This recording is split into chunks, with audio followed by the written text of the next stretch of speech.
Hello and welcome. तो exam बहुत पास है और मैं आपका ज़्यादा टाइम वेस्ट नहीं करूँगा। बस ये बताऊँगा कि अगर आप ये मिस्टेक्स कर रहे हैं तो चांसेस कम है कि आप पास हो पाएंगे। ये हार्श वर्ड्स है, बट ड्यूरिंग द एग्ज़ाम अगर आप ये मिस्टेक करेंगे तो बहुत पॉसिबिलिटीज़ है कि आप पास नहीं हो पाए। तो ये मिस्टेक्स अवॉइड करें और देखें। सबसे पहले अपन अगर आरटीपीज, एमटीपीज और प्रीवियस ईयर क्वेश्चंस अभी भी प्रैक्टिस नहीं करें आपने, तो उनको ज़रूर प्रैक्टिस करें। इस मेनली आरटीपीज है, पिछले 3 अटैम्प्ट के आरटीपीज। जैसे अगर जैन 10-6 में पेपर है आपका, तो कम से कम मई की आरटीपी और नवंबर की आरटीपी, पिछले नवंबर की आरटीपी आप जरूर प्रैक्टिस करके जाएं और एमटीपीज जितनी हो सके को खुद सॉल्व करने की कोशिश करें। ठीक है। अगर आप अभी भी इधर उधर के क्वेश्चंस कर रहे हैं तो उनमें से कुछ भी एग्ज़ाम में नहीं आएगा। एग्ज़ाम में आईसीआई मैट के क्वेश्चंस ही आते हैं, उसके अलावा कुछ नहीं आता है। ठीक है, ये गारंटी है कि आईसीआई मैट के क्वेश्चंस ही आएंगे। ठीक है, उसी को प्रैक्टिस करो, है ना। और अगर आप अभी कम सो रहे हैं तो 7 to 8 आवर्स की स्लीप जरूर लें।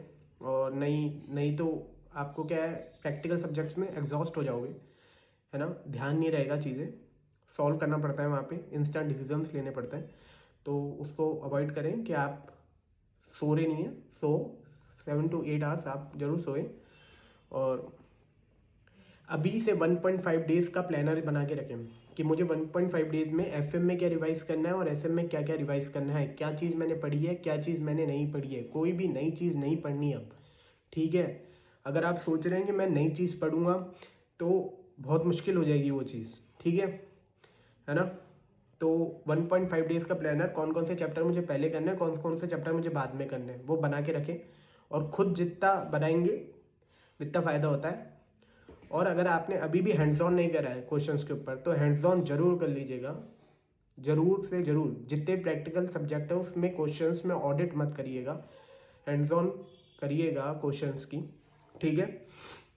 और अगर आपने एफएम में थ्योरी नहीं करी है तो अगर कोई भी क्वेश्चंस प्रैक्टिकल का इधर उधर से आता है और आप उसको नहीं सॉल्व कर पाओगे ना, तो आप 5 to 10 मार्क्स यूं ही लूज कर जाओगे। तो सजेशन है कि आप थ्योरी करें। थ्योरी में मेनली फर्स्ट और सेकंड चैप्टर कर लीजिएगा। उसके अलावा जो थ्योरी आती है वो प्रैक्टिकल के अंदर की आती है। ठीक है। तो आप फर्स्ट सेकंड चैप्टर कर लीजिएगा, उसको रिवाइज कर लीजिएगा। मैंने थ्योरी का वीडियो डाल रखे हैं, तो आप थ्योरी उसमें से रिवाइज कर लीजिएगा। बहुत शॉर्ट वीडियोज़ है ना, फर्स्ट और सेकंड चैप्टर दोनों के, तो रिवाइज करिएगा। और best of luck for the exams. और कोई भी डाउट हो तो आप मुझे डायरेक्टली डीएम करिएगा एफएम के लिए। और मैं मैराथन प्लान कर रहा हूँ, तो हो सकेगा तो मैं रिकॉर्ड करूँगा उसको। Okay, have a nice day. और पढ़ते रहिए, सीखते रहिए। Okay, thank you.